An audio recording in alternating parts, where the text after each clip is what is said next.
Well, the FDA has voted unanimously to recommend emergency use authorization, that is, of a booster dose of Moderna's version of the COVID vaccine. Yeah, Moderna had asked for emergency use authorization, EUA, for the half dose to be used as a booster for certain people, like people who are over 65 or somebody who might have health issues or work in a high-risk job.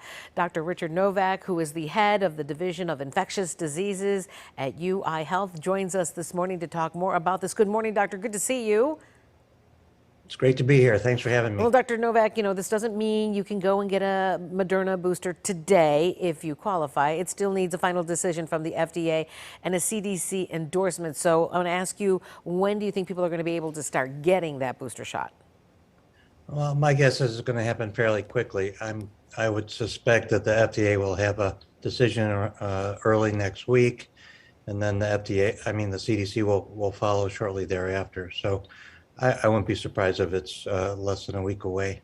And I may have asked you this the last time we spoke, Dr. Novak, but we've had multiple physicians here on Good Day Chicago, and some of them have said that perhaps we've been pushing a little too hard on the issue of boosters, and that maybe we should just take a pause and wait before we start talking about them. Where's your mindset on that?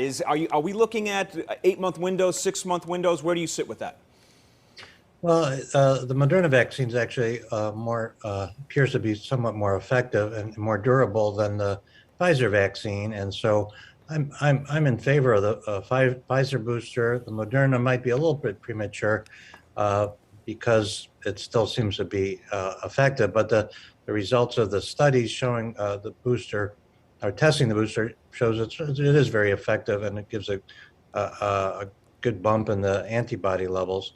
The Johnson & Johnson vaccine definitely could use a booster. It was less effective after one dose and probably should have been licensed as 2-dose vaccine. And the 2-dose studies look great, actually. So I wouldn't be surprised if today they decided to approve the J&J vaccines, and I support that.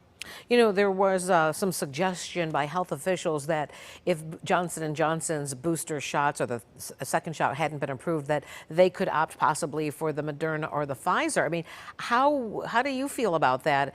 It seems so odd that you could mix different injections from different drug makers.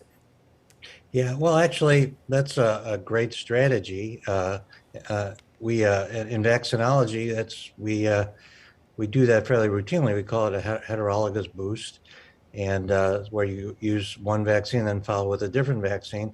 And if you think about it, the idea is that you make antibodies to the first vaccine, and those antibodies may actually reduce the efficacy of the second shot because they bind up some of the vaccine.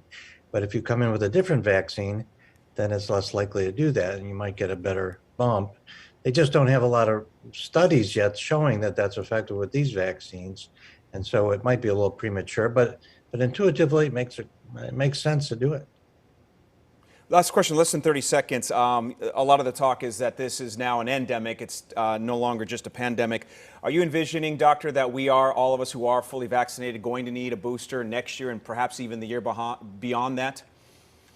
I would guess so. I mean, we don't have enough information. I mean, that's why actually the studies we started a year ago we're still doing, and we're boosting people right now in the studies because we want to know more about how durable those vaccine doses are.